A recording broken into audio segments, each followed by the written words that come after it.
Bonjour et bienvenue à vous. Merci infiniment d'être avec nous sur Média TV dans Onzito et voici notre sommaire. Alors aujourd'hui, on va beaucoup parler de santé. On commence par la santé mentale et on va parler de dépression, mais cette fois-ci chez les hommes. La dépression chez les messieurs est-elle différente de celle de la femme? Eh bien, on va en discuter dans quelques instants. Ensuite, on va parler d'une glande qui pose pas mal de problèmes. Et finalement, a-t-elle un rôle? A-t-elle véritablement un rôle dans notre organisme? C'est la thyroïde. À quoi sert-elle véritablement? Et puis, Alzheimer pour finir. Alzheimer, est-ce que c'est une simple histoire de mémoire? Sûrement pas, selon les professionnels. On vous raconte tout ça dans un petit moment. Bienvenue à vous, ça se passe sur Média TV et c'est Onzito. À tout de suite.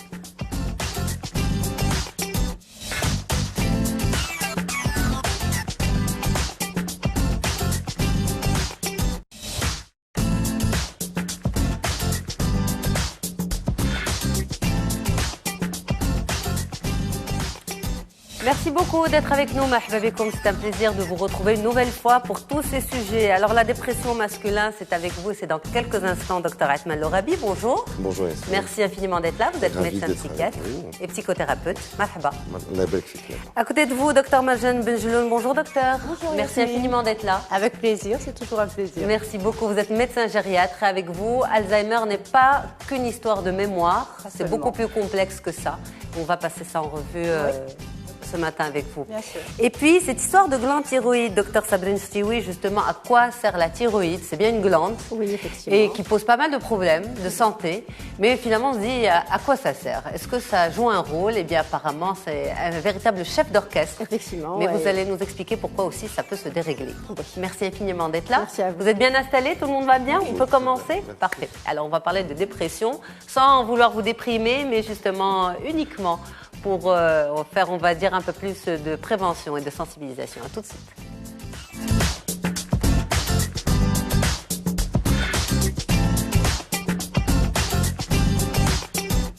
Alors, docteur Atman Lorabi, on rappelle, vous êtes psychothérapeute à Casablanca. Oui. La dépression au masculin, quelle particularité? D'abord, quand on parle de dépression, que ce soit pour les hommes ou pour les femmes, est-ce que ça se manifeste de la même manière? Ce sont les mêmes critères, donc forcément ça se manifeste de la même manière, c'est-à-dire que quand on voit des symptômes, quand on les analyse, on retrouve la même chose qu'il y a derrière, c'est-à-dire une humeur, il y a des critères de durée, comme quoi c'est un ensemble de symptômes qui doivent durer pendant au moins une période de 15 jours, avec une humeur dépressive pratiquement tous les jours, un désintérêt, des problèmes d'appétit, des problèmes de sommeil, l'absence de plaisir. Donc ce sont des critères, et j'en passe, des idées noires, des idées suicidaires, parce que c'est important. Donc ce sont des critères qui sont les mêmes pour faire le diagnostic chez la femme et chez l'homme. Alors d'un point de vue médical, il y a une petite bizarrerie qu'on observe, c'est que à peu près dans tous les pays du monde, la prévalence de la dépression est un peu plus élevée chez les femmes. Alors, on peut se poser beaucoup de questions autour de ça. Il y a probablement peut-être un facteur biologique, il y a très certainement des facteurs sociaux. Hormonaux peut-être? Oui, c'est ce que j'entends par biologique. Okay. Des facteurs sociaux, parce que bon, la femme, la place de la femme, un peu partout, voilà, un peu challengée, on va dire ça comme ça. Donc, assez constamment, on retrouve une prévalence, ce qu'on appelle vie entière, c'est-à-dire les chances d'avoir au moins une dépression pendant la vie, qui sont chez les femmes entre 15 et 35% de la population. C'est quand même immense. Chez les hommes, on retrouve à peu près la même proportion, c'est-à-dire que selon les études, les pays, c'est 10 à 25% sur la vie entière. Donc, c'est-à-dire déjà que c'est une problématique de santé qui est extrêmement fréquente finalement et qui est assez méconnue, par exemple dans notre pays. Et c'est l'une des particularités, je pense, qui font que la dépression chez l'homme est un peu plus compliquée à diagnostiquer et à prendre en charge, parce que la femme est un peu plus, sans sexisme, arrive à plus souvent plus exprimer ses émotions, à être plus facilement émotive. Et il y a déjà une richesse de vocabulaire parce que c'est les modalités de communication chez les femmes, c'est pas les mêmes que chez les hommes. Donc il y a déjà une certaine facilité, donc on arrive rapidement à repérer quand on est triste, quand ça va pas, quand on est désespéré, etc. Assez souvent, encore une fois sans surgénéralisation, chez les hommes, c'est plutôt juste une humeur maussade et une agressivité qui va transparaître, une espèce d'hostilité, avec bien sûr tout ce qui va à côté, la perte d'intérêt, le repli sur soi, etc. Mais à la limite, on se dit dans nos sociétés, mais justement c'est peut-être ça aussi qui vient compliquer la prise en charge, le diagnostic, le fait même de prendre conscience que ça va mal, c'est que dans nos sociétés, on se dit un homme peut être renfermé sur lui-même, c'est un aspect de sa masculinité. Tout à fait, on donne l'image de l'ours qui va hiberner. Et c'est normal. Non, enfin, c'est une construction sociale. C'est normal sociale. Dans la tête des gens, c'est pas normal. C'est banal. Banal, on va dire que c'est banal, qu'il n'y a pas de quoi s'affoler, alors que, justement, en rapport avec, je vous parlais de bizarrerie concernant la dépression entre l'homme et la femme, chez les hommes, en cas de dépression, on retrouve malheureusement beaucoup plus de taux de suicide. Et quand je parle de suicide, c'est pas des tentatives, c'est de suicide réussi. Donc, la dépression est, pardonnez-moi un peu le raccourci, plus mortel chez l'homme, on va dire ça comme ça, probablement aussi pour les facteurs sociaux, pour justement ce que vous disiez, la banalisation de certaines images et de certains comportements, parce qu'on parle de l'agressivité, de l'hostilité, elle est un peu banalisée, ça rentre aussi dans la masculinité, comme vous dites, et ça, au final, ça fait que la personne n'ira pas voir forcément le psychiatre, ou au moins le médecin généraliste, parce que bien sûr il peut se faire traiter, et ce sera une espèce de tabou, sans compter que souvent il s'accompagne des troubles des fonctions sexuelles, etc., qui sont absolument... Enfin, d'ailleurs, il y a souvent un focus là-dessus, c'est-à-dire il n'y a plus le focus sur l'état mental, etc., mais on va aller voir l'urologue, les sexologues, pour voir qu'est-ce qui se passe, pourquoi. Il y a un focus, alors qu'en fait, ce n'est qu'un symptôme de cette dépression qui est là, mais qui n'est pas repérée et qui n'est pas prise en charge. Alors, vous l'avez dit de façon, on va dire, assez simple pour nous tous, et vous l'avez dit, malheureusement, la dépression est beaucoup plus mortelle pour l'homme. Oui. À cause de ces suicides malheureusement réussis. Oui. Maintenant, les idées suicidaires, le passage à l'acte, ça ne s'installe pas du jour au lendemain. Parmi les critères que vous avez cités, il y a la perte d'appétit, d'intérêt aussi, surtout la perte d'intérêt. Alors, comment on peut faire la différence, tous, hommes ou femmes, mais là, les hommes en particulier, puisque c'est à eux que s'adresse cette émission d'aujourd'hui, comment faire la différence entre routine et perte d'intérêt? Comment se dire, finalement, ce que je vis, ce sentiment, ce n'est pas une simple routine qui s'installe, mais c'est, attention, beaucoup plus le fort. Critère de durée est très important, dans le sens où, bien sûr, on peut tous passer une petite période de down, comme on dit, de blues ou de déprime. Mais en fait, qu'est-ce que ça veut dire médicalement parlant? Ça veut dire que ce n'est pas présent sur 15 jours, pratiquement tous les jours. Il faut bien comprendre que quand on parle de dépression, quand on parle d'humeur, c'est une moyenne. Une humeur normale, c'est une humeur qui est dynamique, qui va passer par des moments de joie, qui va passer par des moments de tristesse, mais ce sont des émotions qui sont en rapport avec ce qui se passe autour. Ce n'est pas en rapport avec ma vie intérieure, mes pensées, mes ruminations, etc. Et c'est ça qui diffère par rapport à la dépression, c'est qu'il y a déjà cette dimension de temps. Et puis, on voit que, justement, ce qu'on appelle la routine, il n'y a pas de raison pour qu'en quelques semaines, tout à coup, ça devienne insupportable. Parce que c'est ça, souvent, on a un sentiment d'incapacité, parce qu'il y a d'autres symptômes qui sont plutôt d'ordre cognitif, qui sont le sentiment d'incapacité, l'autodévalorisation, la culpabilité. C'est-à-dire que la personne aura tendance à réfléchir dans le sens de ces mots-là que je vous disais. Et malheureusement, on ne se rend pas forcément compte qu'on a un peu tort, enfin, quand on est entre nous et nous-mêmes en train de penser, quand on est en phase de dépression, je parle de la maladie. Et souvent, on a aussi besoin de notre entourage qui verbalise son inquiétude et qui tire la sonnette d'alarme pour dire « t'es pas comme d'habitude ». Parce que souvent, on ne le remarque pas forcément. Donc, Mais le « t'es pas comme d'habitude », pas dans l'agressivité. Oui, bien sûr. Dans la bienveillance. Je parle de constat, je ne parle pas de reproche. C'est ça. Je parle de, voilà, je suis inquiet, parce que tu n'es pas comme d'habitude depuis longtemps. C'est ça, en fait, les critères. C'est ça. De manière très simple. Alors, pour faire le lien justement avec le sujet de la thyroïde, on sait que la thyroïde provoque pas mal de problèmes, notamment chez la femme.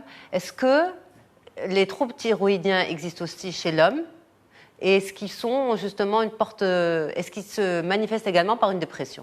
Alors, la thyroïde ou les pathologies thyroïdiennes atteignent plus la femme que l'homme. Donc on a plus. Mais est-ce que l'homme est touché d'une manière ou d'une autre? Oui, il y a des hommes qui sont concernés. Effectivement, il y a des hommes qui sont concernés par une hypothyroïdie ou une hyperthyroïdie aussi, mais moins fréquemment que les femmes. On remarque une grande incidence chez les femmes, notamment. Et je joins à mon confrère, alors le problème de la thyroïde, le problème de la dépression, il est beaucoup plus répandu chez la femme que chez l'homme.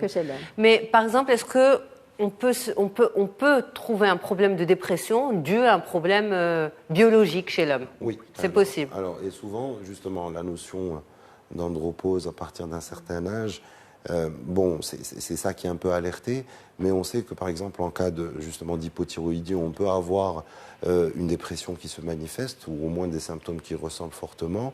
En cas aussi de diminution très forte des hormones sexuelles, c'est-à-dire la testostérone chez l'homme, il commence à y avoir une grande anxiété qui peut aboutir à une dépression authentique et assez marquée. Donc souvent, il est d'usage de faire un bilan biologique dans ce sens pour éliminer, mais selon bien sûr le contexte de chacun et ses antécédents. Je vous pose la question aussi, docteur Marjane Benjeloun, est-ce qu'une dépression, je vais dire peut-être n'importe quoi, mais une dépression mal soignée, mal prise en charge, peut être une porte d'entrée vers la démence? Oui, on a souvent remarqué et constaté aussi par des études que c'était deux pathologies fréquemment associées. Il y a une association certaine entre la démence et la dépression et il y a d'ailleurs des fois une difficulté dans le diagnostic différentiel. Des fois, on va avoir des troubles cognitifs, surtout chez la personne âgée, allégués, c'est-à-dire le patient a une plainte de mémoire, par exemple, et en fait, il s'avère que c'est une dépression qui est vécue souvent chez la personne âgée comme une impression d'avoir des troubles de la mémoire. Et souvent, on a beaucoup d'inquiétudes sur la mémoire, beaucoup de consultations de patients qui nous disent « Docteur, j'ai peur d'avoir la maladie d'Alzheimer ». Et c'est parfois une dépression. Ou une pathologie thyroïdienne, je rejoins mes collègues. Alors, c'est vrai que ce n'est pas le sujet, mais est-ce qu'elle s'exprime différemment d'un âge à un autre, la dépression? Totalement. Justement, il y a beaucoup plus de variations liées à l'âge qu'au sexe. Par exemple, les dépressions chez l'enfant, c'est beaucoup plus physique, d'ailleurs un peu à l'image de la dépression chez le sujet âgé. Et ma consoeur parlait de la dépression, une forme pseudo-démentielle, c'est-à-dire que oui, on a l'impression que c'est une démence débutante, mais au final c'est une dépression. Mais malheureusement, on remarque aussi qu'il y a beaucoup d'authentiques maladies d'Alzheimer qui ont commencé par une dépression. C'est une association, une bizarrerie, encore une fois, mais statistiquement significative. Donc, il peut y avoir plusieurs formes cliniques en fonction de l'âge qui sont un peu répertoriées, mais les symptômes centraux comme la perte d'intérêt, la perte de plaisir, etc., restent à peu près identiques. Alors, pour revenir au cœur de ce sujet, dépression masculine, quelle particularité, comment on peut passer un message directement aux hommes qui nous regardent? Et quel message surtout? J'ai envie de dire que quand on remarque qu'on commence à être trop irritable, peut-être un peu plus chez soi, un peu plus devant la télévision ou devant l'écran ou avec le smartphone, parce que souvent ce sont des petites astuces qui permettent justement de se soulager, donc on n'est plus trop inquiet après. Il faut se poser sérieusement la question de est-ce qu'on ne se trouve pas foncièrement différent de avant? Parce que c'est ça la dépression. La dépression, c'est une maladie. Donc, il y a un vrai changement. La personne était comme ça. Et avant, elle est devenue ainsi. Aujourd'hui, avec ses symptômes, qui ressemblent à toutes les personnes. Ces symptômes, on les retrouve chez toutes les personnes qui souffrent d'une dépression. C'est donc bien qu'il y a une maladie qui correspond à un effondrement des capacités psychiques d'adaptation tous les jours, quoi. Donc, c'est un peu comme ça qu'on peut le vulgariser. Mais justement, les hommes qui nous regardent, pas tous, peut-être certains vont adhérer à ce que vous dites et vont l'accepter, mais d'autres seront peut-être amenés ou poussés à se cacher derrière. Mais non, ils racontent n'importe quoi. Mais si je m'enferme chez moi et que c'est parce que je suis fatiguée, je bosse beaucoup, j'ai trop de responsabilités, et c'est normal de se sentir fatiguée, et ça ne veut pas dire que j'ai une dépression. Ah, c'est maladie des temps modernes. Oui, maladie des temps modernes, oui, mais ça ne veut pas dire que ça n'existe pas, ou un effet de mode, ça ne veut absolument pas dire ça. Ça veut dire que la vie moderne est très stressante, point. Ça peut aussi vouloir dire ça. Et vous l'entendez, ce genre de commentaires, docteur? Bien sûr. Et à l'inverse, quand on est fatigué, justement, on essaie de mettre en place des stratégies pour essayer de se soulager, pour prendre un peu plus de plaisir, pour se changer les idées, et non pas on se referme. On cherche normalement à se ressourcer, donc ce n'est pas très logique, in fine. C'est ça. Absolument. Alors, on va aller sur les questions des téléspectateurs. On a Hamida qui dit « Mon mari ne veut pas consulter, il me dit que ce sont des problèmes de femmes. » C'est des choses que vous entendez aussi ? Je sais pas, non, je les entends pas directement, j'imagine, parce que voilà. Mais par exemple, quand vous avez un patient qui arrive et que finalement, dans l'interrogatoire, vous discutez, et vous vous rendez compte qu'il traîne sa dépression depuis très longtemps, oui. Et peut-être accompagné de sa femme qui va vous dire « Mais vous savez, docteur, je l'ai poussé à consulter, mais il ne voulait pas. Il refusait. » Oui, alors... bon, là, on peut, d'un point de vue purement psychologique, questionner ce genre d'entretien parce qu'on désigne le malade, donc derrière, il y a des problématiques de couple et souvent, le fait de dire oui. C'est parce que tu es malade, oui, donc oui, ça crée un refus, un déni immédiat. Mais il y a souvent, sincèrement, moi je pense beaucoup plus souvent, un problème de méconnaissance. De méconnaissance de qu'est-ce que c'est une dépression, qu'est-ce que c'est la psychiatrie, parce que souvent, j'entends en Dalija, que les gens n'y croient pas, mais c'est pas une croyance, hein, c'est une spécialité médicale, voilà. On n'est pas en train de croire. Et il y a des choses qui sont là, qui sont décrites, qui existent chez tout le monde, chez tous les êtres humains, dans toutes les sociétés. Il n'y a pas de raison pour que chez nous, ce soit lié à une autre explication. Voilà. Absolument, c'est vrai, vous avez raison.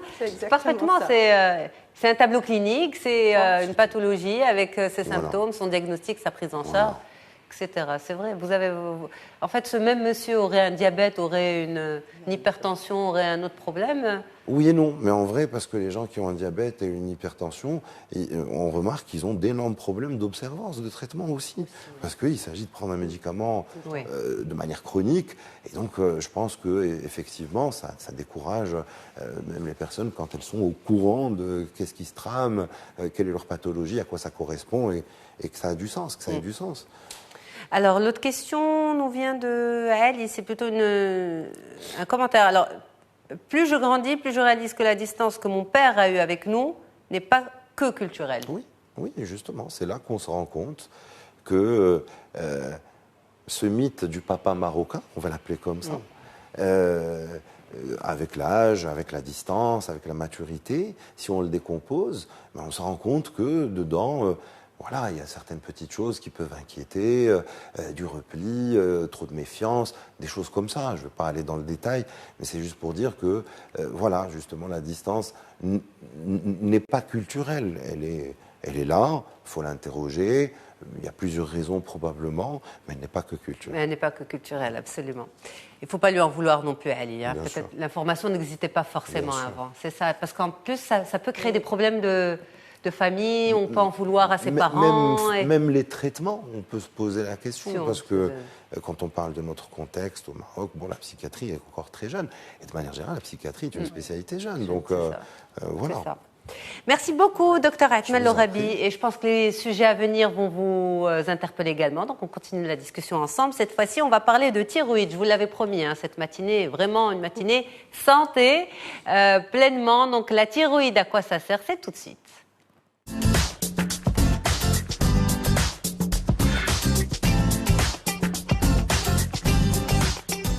Docteur Sabrine Ch'tioui, ça va?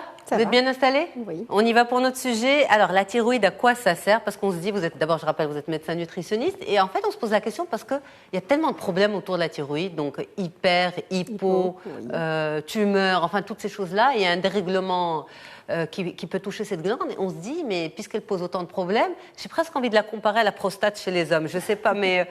Je ne sais pas si c'est comparable, mais on va dire que la prostate n'est que chez les hommes. Voilà. Mais, parce que ça aussi, ça pose problème au bout d'un moment. On se dit, mais finalement, à quoi ça sert ce truc? Bref, est-ce que la thyroïde sert à quelque chose? La thyroïde est un réel chef d'orchestre. La thyroïde, elle a un rôle primordial. Elle est essentielle à toutes les cellules de l'organisme. Elle sécrète des hormones thyroïdiennes via un oligo-élément important qui est l'iode. Okay. Alors la thyroïde capte l'iode de notre alimentation et permet de synthétiser différentes hormones, notamment la T4, la T3 et la calcitonine. Okay. Alors, si on scinde chaque hormone et on étudie son rôle dans l'organisme, on va en déduire l'importance et le rôle primordial et important de cette glande endocrine dans notre organisme. Alors, qu'est-ce qui se passe? Pourquoi un jour, elle perd les pédales, pour dire les choses de façon très simple? Alors, la thyroïde peut être siège de plusieurs perturbations. Alors, on peut assister à des perturbations métaboliques, notamment l'hypothyroïdie ou l'hyperthyroïdie, qui sont très connues. On peut assister également à une augmentation de volume, qui est dite goitre thyroïdien. Aussi, elle peut être le siège d'inflammation, dite thyroïdite, ou de maladies auto-immunes qu'on voit de plus en plus répandues durant ces dernières années. Ah oui, par exemple, comme quoi? Comme la maladie d'Hashimoto ou la maladie de Basedow, qui sont des maladies auto-immunes, ou l'auto-immunité, ça veut dire le corps, il va synthétiser des anticorps qui vont attaquer la glande thyroïde et entraîner des entités particulières de maladies auto-immunes. Ok. Alors, mais pourquoi justement? Parce que quand elle se chamboule, cette glande, elle pose beaucoup de problèmes de santé. Oui. Autant c'est le chef d'orchestre, mais justement quand le chef d'orchestre ne va pas bien, c'est tout le corps qui est chamboulé, perturbé de l'intérieur. Oui. Qu'est-ce qui peut venir perturber cette glande?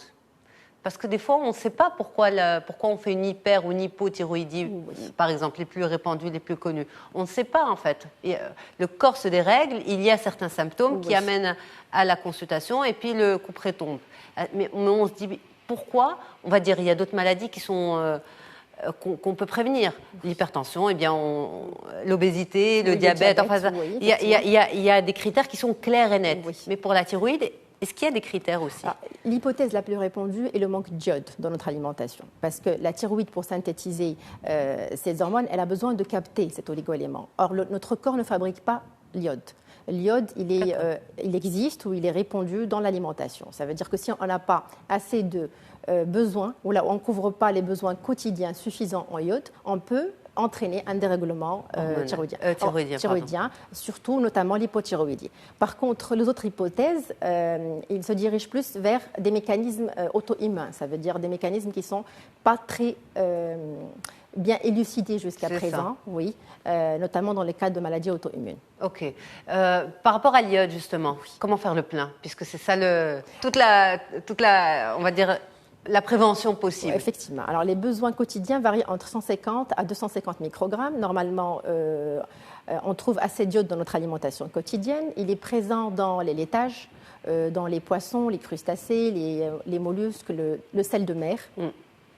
Donc, l'iode, il est assez répandu. Il faut juste avoir une alimentation qui est équilibrée et une alimentation qui est à cheval pour assurer ses besoins.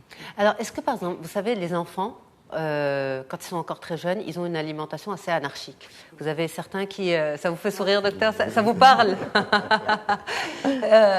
Ils ont une alimentation assez anarchique. Mais justement, je pense aux miennes aussi, qui mangent un peu n'importe comment. Et je me dis, finalement, ils ne font pas le plein d'iode. Est-ce que très tôt, on peut créer des carences?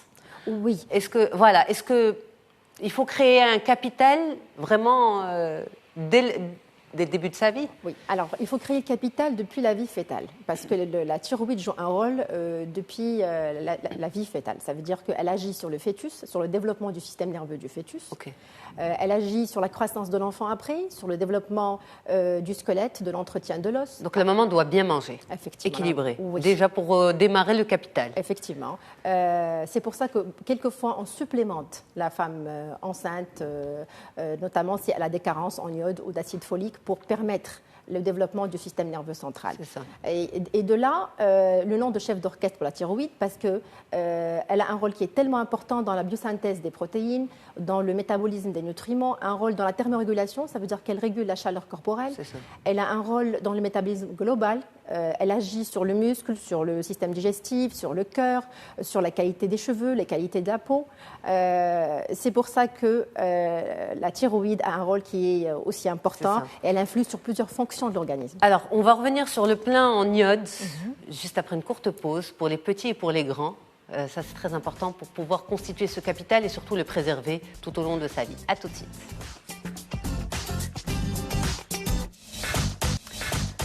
J'espère que vous passez du bon temps avec nous. On parle beaucoup de santé ce matin. On ne peut pas du tout vous faire peur. C'est vrai que quand on s'attaque à des sujets de santé, on se dit « Ah, quand même, ils sont déprimants, ils nous parlent de choses trop sérieuses. » On essaie tout simplement de faire un maximum de prévention parce que ça, c'est un capital d'information qui est nécessaire, justement. Alors, on a parlé de quoi? On a parlé de la dépression au masculin. Quelle particularité chez les hommes?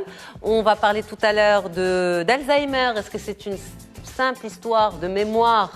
Eh bien, pas forcément, peut-être pas. Et puis pour l'heure, on parle de glandes thyroïdes. Qu'est-ce que c'est exactement?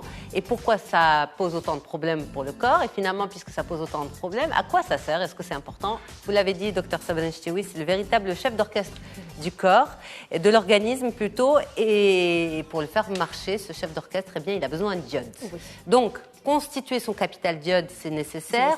Comme vous l'avez dit, in utero déjà, pendant la grossesse. Effectivement. Pour que le bébé sorte déjà avec un petit réservoir qu'il va ensuite développer et fructifier. Tout à fait. Par quoi? L'alimentation. On ne parle pas bien sûr de lait maternel, etc. Mais voilà, enfant et grand, sur quoi il faut miser? Alors, il faut miser sur les produits de mer. Alors, quand je dis produits de mer, c'est surtout les poissons gras. Alors, les algues, qui sont très riches en iode, les crustacés. Il faut miser aussi sur le sélénium et le zinc, qui sont des oligo-éléments qui permettent une meilleure fixation de l'iode. Où est-ce qu'on trouve le sélénium? On le trouve dans les céréales complètes, on le trouve dans les légumineuses, on le trouve aussi dans les fruits secs.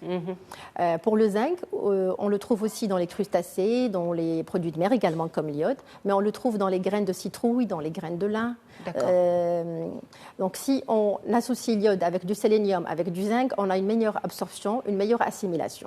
Alors, vous l'avez dit, l'alimentation en est riche et ce sont d'ailleurs des produits qui sont à la portée de tout le monde. Maintenant, d'autres pensent plutôt à la supplémentation, donc aux comprimés, sélénium, zinc. L'iode aussi, ça existe en supplémentation? Pas réellement, mais c'est surtout le sélénium et le zinc. Et le zinc, voilà.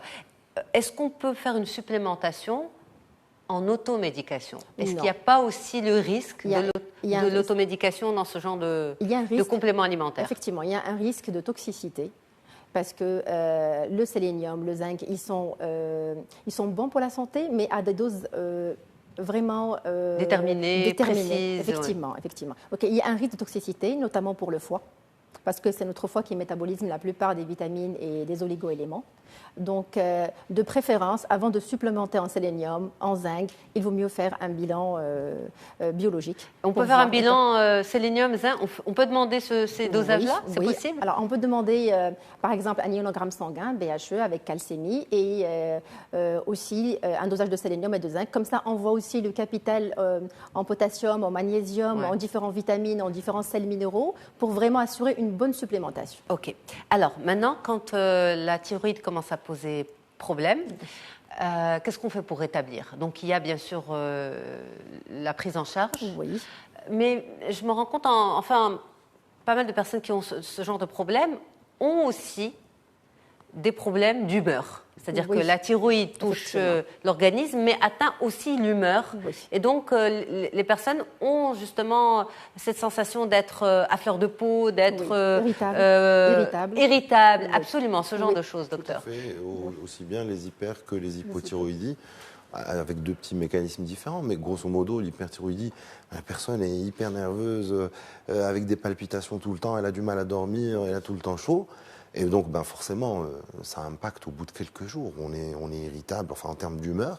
Et à l'inverse, l'hypothyroïdie, la personne est plutôt fatiguée, une asthénie qui, peut poser problème pour le travail, pour la vie de famille, pour beaucoup de choses.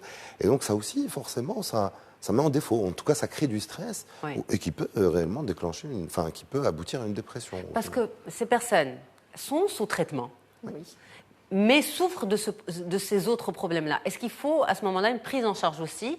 Est-ce qu'il suffit de régler la thyroïde pour que tout marche? Oui, on règle la thyroïde, mais on calme aussi ces symptômes, ces sensations avec un traitement médical psychiatrique. Le principe, côté psychiatrique, c'est qu'on ne peut pas parler de dépression s'il y a une cause biologique. Vous savez, pour toutes les maladies psychiatriques, il faut éliminer une cause organique. C'est ça, d'abord, le premier principe. Donc, si c'est un syndrome dépressif, on va l'appeler ça comme ça, c'est pas une dépression, mais qui est secondaire à la thyroïde, bon, on va traiter symptomatiquement, peut-être avec des médicaments pour calmer un peu le rythme cardiaque, pour diminuer un peu le niveau d'anxiété, pour faire éventuellement dormir, mais on n'irait pas forcément à un traitement tel que c'est imaginé, un antidépresseur, etc. Voilà. Parfait, ok. Alors, on a les questions des téléspectateurs. Madiha qui dit « Ma mère et ma sœur souffrent de la thyroïde. Est-ce que je dois aussi craindre pour moi ?» Oui, il y a un caractère génétique dans les pathologies thyroïdiennes. Donc, on lui conseille de faire un bilan thyroïdien. Un âge particulier ou Maintenant, on ne peut plus parler d'âge particulier. Parce qu'on a des pathologies qui apparaissent au-delà de la quarantaine, qu'on voit apparaître vers les vingtaines. On a par exemple des tumeurs thyroïdiennes qui étaient étiquetées à jeune âge, maintenant qui apparaissent à un âge avancé. Donc, on ne peut plus parler vraiment d'âge. Mais qu'est-ce qui se passe? La thyroïde chamboule aussi, on va dire, le cours de l'histoire, mais... Alors, c'est de là qu'intervient la génétique et l'épigénétique. Ça veut dire qu'on a aussi l'intervention de la génétique, mais de l'environnement. On parle de stress, on parle de pollution, on parle de mode de vie qui déclenchent un grand nombre de pathologies thyroïdiennes aussi. Absolument. Et ce bilan, on devrait le faire chaque année? Chaque année. Chaque année? Oui, chaque année. Ça doit devenir systématique? Systématique. Moi, je préconise un bilan annuel qui englobe le bilan thyroïdien, le bilan sanguin, le BHE avec les sels minéraux, les oligo-éléments. Comme ça, le patient, il va se rassurer pour son état de santé global. Ça, c'est quand on a des proches qui sont touchés? Quand on a des proches qui sont touchés. Et est-ce que vous conseillez un dépistage systématique à partir d'un certain âge? Non, pas vraiment. Pas forcément. Non, pas forcément. Alors, l'autre question vous vient de Brahim. Les hommes sont-ils aussi concernés? Oui, les hommes ils sont aussi concernés, mais avec une moindre incidence que les femmes. Avec les mêmes symptômes? On voit plus d'hyperthyroïdie chez les hommes que d'hypo, alors qu'on voit plus d'hypo chez les femmes que chez les hommes. Alors, pour faire court, l'hyper, c'est celle qui rend très nerveux. Alors, et l'hypo, c'est celle qui oui. Alors, l'hyper, c'est quand tous les métabolismes du corps est accéléré. Toutes les fonctions sont dans un état d'excitation. Ça veut dire que le patient, il est irrité, il a des troubles de l'humeur, des troubles de sommeil, il est stressé, il a une tachycardie, des palpitations, ça veut dire il a un rythme cardiaque qui est anarchique. Alors que l'hypo, c'est un état où les fonctions sont au ralenti, ils sont abaissés. Ça veut dire que le patient va se sentir fatigué avec une prise de poids, il va souffrir de pâleur, il va souffrir d'un ralentissement, d'un abaissement, d'une diminution d'un métabolisme général. Et tous ces symptômes-là, est-ce qu'ils s'installent d'un coup, très vite, ou ils s'installent sur le temps? Alors, en général, ils s'installent sur le temps. D'accord. Et notamment pour l'hypothyroïdie, elle est souvent confondue ou on a un diagnostic différentiel avec la dépression. Ok, parfait. Merci beaucoup, Dr Sabine Chioui. Vous êtes médecin nutritionniste. On reste ensemble. Alors, on a parlé de la dépression, on a parlé de la thyroïde et on va parler à présent d'Alzheimer.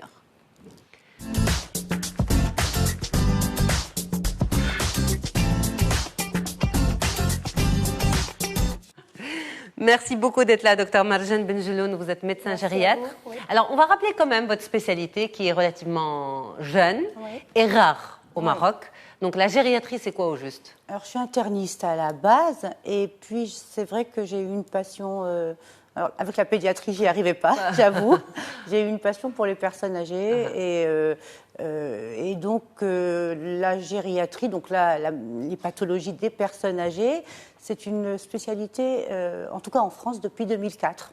Elle s'est imposée d'elle-même avec l'augmentation de l'espérance de vie et avec des pathologies un peu différentes et une prise en charge un peu plus globale et un peu plus... voilà, il faut tout prendre en compte, l'aspect social, la perte d'autonomie, etc. Et donc, même en France, je pense que si vous allez dans la rue et que vous demandez qu'est-ce que c'est la gériatrie, tout le monde ne saura pas vous répondre, hein. C'est quand même assez nouveau. Et au Maroc, oui, je pense que c'est très nouveau. C'est très nouveau, mais c'est nécessaire. Je pense, oui. Avant, qui soignait la personne âgée? C'était le médecin de famille? Le médecin généraliste. Il y avait des hospices, il y avait des maisons de retraite, mais pas vraiment une personne... Mais pas vraiment... Pas chez nous, les maisons de retraite. Non. En France. Mais au Maroc, c'est le médecin de famille. Le médecin de famille. Voilà. C'est le médecin de famille, famille, oui, ça. qui va soigner les personnes âgées. Mais la gériatrie, c'est une spécialité à part entière. Oui, depuis 2004. Depuis 2004. Voilà. Alors, vous prenez en charge aussi la maladie d'Alzheimer?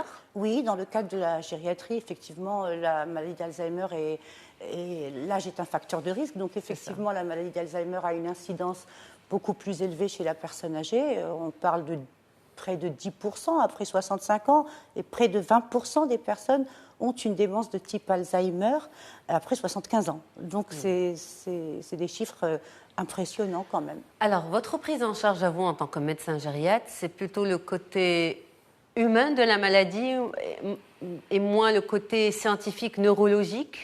Non, c'est le côté global. Donc, il va y avoir à la fois la prise en charge purement scientifique, hein, donc traitement, molécules, voilà. etc. Évidemment, c'est vrai que en gériatrie, c'est plus global puisqu'il va falloir penser au retour à domicile, bien il va lui donner les médicaments, l'autonomie. Alors, je ne peux pas traiter un patient et ne pas lui demander où vous habitez, est-ce que vous habitez seul au premier, enfin. Un patient âgé qui sort de la consultation sans que je me sois enquérie de la manière dont il vit, s'il habite au 8e étage sans ascenseur avec personne qui va lui donner les médicaments, ben j'ai rien fait si je ne me suis pas intéressée à ce côté. Mais vous faites comment justement face à ce genre de situation? Vous avez un patient qui est âgé, qui commence à développer des symptômes d'Alzheimer et qui vit seul. Alors, dans l'Alzheimer, souvent, au début, on est conscient de ces symptômes et après, c'est le conjoint, souvent, ou l'entourage, en tout cas proche, qui va amener le patient à consulter parce qu'il y a, peut-être par un déni, peut-être par d'autres comportements, par d'autres explications, en tout cas, le patient n'est plus conscient de ses troubles. Donc, heureusement, c'est souvent l'entourage qui nous amène le patient et donc c'est avec l'entourage qu'on va adapter la prise en charge à domicile. Mais quand vous dites je dois aussi savoir comment vit cette personne, oui. Face à, on va dire, à une situation où la personne vit seule, vous vous transformez en assistante sociale alors voilà, c'est vrai qu'au Maroc, ça va être un peu difficile, et en même temps facile, parce que il y a des aides à domicile au Maroc. Alors, elles ne sont peut-être pas spécialisées, pas formées, mais il y a plus d'entourage au Maroc qu'en France. Alors, en France, ça va être moins d'entourage familial, mais plus d'aide à domicile formée. Tout à fait. Et donc, c'est grâce à cette solidarité un peu familiale qu'on retrouve et à ces aides à domicile présentes qu'on arrive à faire une aide à la maison. Alors, on va parler de notre sujet, en particulier. Le cœur du sujet, c'est Alzheimer n'est pas qu'une affaire de mémoire. Non. On a l'impression que Alzheimer, la perception, c'est ça, c'est que la personne prend de l'âge, vieillit, et puis perd sa mémoire, se souvient plus des choses. Alors que c'est aussi une question de perception. Oui. C'est en fait tout l'environnement, toute la perception de l'environnement qui change. Oui.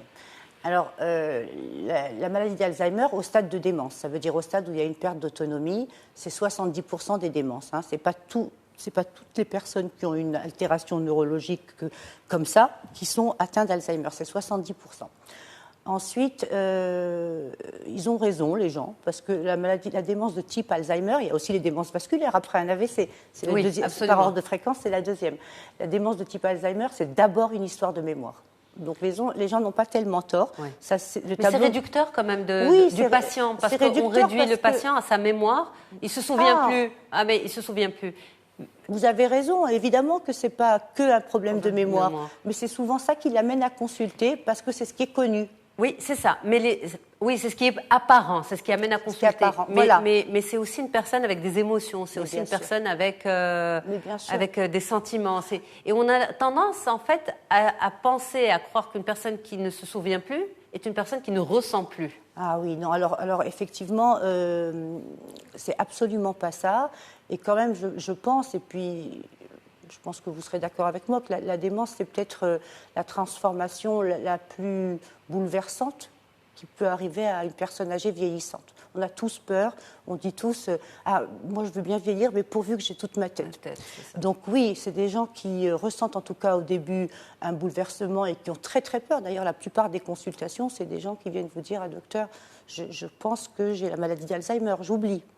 Donc il y a une peur extrême de cette maladie. Et alors, est-ce que c'est une protection ou pas? Mais avec le temps, il y a d'autres émotions qui se mettent en cause, mais il y a une sorte de déni qui fait qu'il y a ce qu'on appelle une anosognosie, ou de façon plus légère, une anosodiaphorie. Non, ça oui, il va y avoir. Mais il va y avoir une non... comment dire? Le patient n'est pas très conscient de ses troubles. C'est-à-dire que vous lui dites... la question qu'on pose, c'est les problèmes de mémoire vous gênent-ils? Et il vous répond non, moi je ne suis pas malade. Donc il y a ça qui est peut-être un peu... Est-ce que c'est un effet protecteur? Je ne pourrais pas vous le dire. Est-ce que c'est un déni? Est-ce que c'est une non-perception de la maladie? Mais il va s'installer avec le temps, pas au début, une impression de ne pas être malade. Par contre, il y a d'autres problèmes émotionnels, comme les familles le vivent très mal, une indifférence affective, un émoussement de l'affect. Mais avant d'arriver à ça aussi, par rapport à ces personnes qui sont dans le début de la maladie, c'est la perception de l'environnement, même physique, de sa maison, les couleurs. Oui, tout ça, il va y avoir un bouleversement scientifique. C'est ça. Et nous, au Maroc, on n'est pas sensibilisés à ces choses-là. Non. Par exemple, que pour améliorer la qualité de vie de ce patient au départ, il faut enlever ce tapis parce que lui, il le perçoit comme un danger. Il faut enlever telle couleur parce qu'il l'aperçoit d'une autre manière. Pourquoi les personnes en début de démence se brûlent plus facilement? Exactement. Est-ce que vous pouvez passer ce message à nos téléspectateurs aujourd'hui? Oui, bien sûr. Il faut savoir que, comme vous le dites, en dehors des troubles de mémoire, et c'est d'ailleurs associé, il va y avoir une trouble des perceptions. Ça peut être alors ce qu'on appelle une apraxie.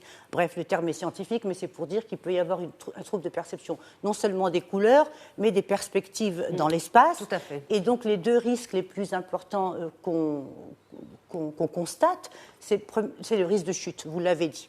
Alors, c'est très important de diminuer le risque de chute parce que c'est une des choses les plus graves si elle mène à une fracture, par exemple. Et encore, ce n'est pas le pire, mais bon, puisqu'il va y avoir encore une réduction de la perte d'autonomie avec la fracture. Il y a aussi le risque de fugue, qui est non négligeable au Maroc. Le risque de chute, il est dû à quoi? Alors, il est dû à, comme beaucoup de choses en médecine, et surtout en gériatrie, à des causes nombreuses. Une des plus grandes causes, parce qu'il y a aussi le risque visuel, etc., vous l'avez dit, c'est l'environnement. À domicile, il y a beaucoup de choses à mettre en place pour diminuer le risque de chute. Il y a les petits... Alors, quelles sont les premières causes de chute à domicile? Souvent les petits tapis non fixés sur lesquels on glisse. Il y a aussi l'éclairage. Il y a aussi les salles de bain. On glisse souvent dans la douche parce que c'est pas adapté et qu'il y a des choses à faire dans la salle de bain. Voilà, c'est bête à dire, mais c'est vrai. Pour se lever des toilettes, il faudrait ce qu'on appelle une rampe, etc. Qu'est-ce qu'il y a d'autre? Je regardais récemment un documentaire justement par rapport à cela, et en fait, il y a une initiative scientifique et médicale qui est développée notamment en Angleterre, sur l'accompagnement des personnes âgées et des personnes qui ont Alzheimer. Et justement, c'est l'aménagement tout à fait. C'est le plus important. Adapté à la personne malade. Exactement. Les couleurs à éviter, les tapis justement enlevés. Il y a plein de choses. Il y a plein de choses. Et ça, c'est une initiative qui se tâte, qui se tâtonne encore. Mais oui, ça peut être une piste. Non, c'est sûr que si vous avez un patient Alzheimer et surtout son entourage, parce que c'est lui qui va être là au quotidien, il y a des messages indispensables. La chute fait partie du risque le plus important, parce que vous allez aboutir à peut-être une fracture ou un hématome sous-dural, on ne sait pas, qui va gravement altérer le patient et son autonomie, puisque finalement c'est une question d'autonomie. Donc vous avez parlé de l'environnement, il y a plein de choses, oui. Il y a surtout, nous n'oublions pas, le chaussage, pas pieds nus, pas avec des sandales qui ne tiennent pas le talon. Pas des babouches. Surtout pas. Donc il faut que ce soit des chaussures... alors il y a tout un truc sur les chaussures. Ça peut être soit des chaussures médicales qui se vendent au Maroc, soit tout simplement les baskets avec des scratchs. C'est facile, ça a des petits talons larges de 5 cm, ça tient le talon, l'avant-pied est large, puisque souvent les personnes âgées ont des problèmes de pieds qui font tomber. Hein. Ça peut être des cales, ça peut être les orteils chevauchés, la luxe valgus, etc. Tout ça, ça fait tomber. C'est des causes c'est les causes les plus fréquentes de chute, hein, finalement. Donc le chaussage avant tout, l'environnement ensuite, les yeux, la cataracte, on ne voit pas donc on va tomber. L'arthrose, ça fait mal et ça fait tomber. La canne et la kiné. La rééducation, parce que souvent, l'une des causes les plus fréquentes en dehors des yeux, des pieds, de l'environnement, ça va être une amyotrophie, un déficit musculaire, notamment au niveau des quadriceps, qui font que les patients ne tiennent pas bien debout. Au niveau des genoux, c'est mal verrouillé, on va dire, et donc les patients tombent. Alors, vous l'avez dit, docteur, il y a un moment où finalement la maladie prend le dessus et où le patient développe un espèce de mécanisme de protection. Oui. Mais il y a le entre-deux. Oui. Il y a le entre-deux, là où il y a encore la prise de conscience que quelque chose ne va pas. Oui. Et ça fait glisser vers une dépression, docteur Lorabi? C'est ce que j'avais précisé tout à l'heure, c'est qu'il y a finalement beaucoup de maladies d'Alzheimer qui commencent par une dépression. Et un peu dans le sens de ce que vous disiez tout à l'heure, et même par rapport au risque de chute, l'une des causes, c'est les médicaments. C'est les médicaments, alors pas seulement les sédatifs, mais justement tout ce qui est hypnotique, les médicaments pour le sommeil, pour quand on en abuse, soulager l'anxiété. Non, Même pas. Une prise, même à demi-dose, peut donner une hypotension orthostatique, des choses comme ça.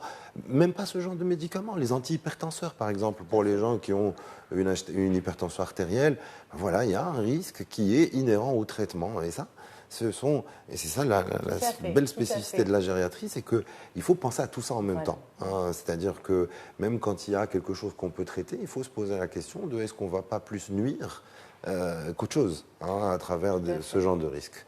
Okay. Tout à fait. Surtout, voilà, un message que le docteur Lorabi a fait bien de passer. Attention aux médicaments avec l'âge. Il y a une diminution de la fonction rénale, une diminution de la fonction hépatique. Donc, les médicaments ont tendance à s'accumuler. Après avoir pris un sédatif, on se lève, on va aux toilettes, on tombe parce qu'on est sous l'effet du sédatif et on se casse, malheureusement, parfois le col du fémur. Et là, c'est grave. C'est grave, c'est vrai. Alors, vous avez Saad qui vous dit, on passe aux interventions des téléspectateurs. La prévention est-elle vraiment efficace contre Alzheimer? Est-ce qu'on peut faire de la prévention vraiment? Alors, la prévention, c'est une question importante et c'est un peu du bon sens. Et tout le monde sait à peu près la prévention. On sait maintenant que la maladie d'Alzheimer, c'est une maladie très longue, sur du très long terme, et qu'elle évolue à peu près, c'est pas une maladie courte, hein, c'est sur 15 ans, hein, 10-15 ans la maladie d'Alzheimer. Et on sait maintenant qu'on l'a peut-être pendant longtemps, comme vous dites, sans qu'on ait les symptômes. Et qu'il y a maintenant de nouveaux examens qui permettent quand même de la dépister et qui se font en centre mémoire. La prévention, c'est d'abord des idées de bon sens qui sont... on a beaucoup parlé de la nutrition, oui, la nutrition. L'activité physique, oui. Le lien social, surtout. On en a beaucoup parlé. Et le lien social familial aussi, transgénérationnel. Il faut être socialisé. On a parlé la dernière fois dans l'émission sur le cerveau de la sollicitation de neurones, tout le temps. Et pourquoi ? Parce que plus vous en avez dans le cerveau, finalement, plus vous allez compenser, c'est une réserve cognitive qui fait que peut-être votre maladie d'Alzheimer n'apparaîtra jamais. Parce que finalement, tout ce que vous avez sollicité est là pour compenser. Ce qu'on appelle la plasticité cérébrale. Donc alors, oui, travailler. On a une autre question, une question justement qui peut interpeller pas mal de personnes. Le burn-out peut-il faire des dégâts à nos neurones ? C'est une bonne question. Le burn-out, le stress, comme le disait mon confrère, sont parfois des déclencheurs de dépression. Et la dépression, on ne sait pas, en tout cas, est très fortement associée à la maladie d'Alzheimer.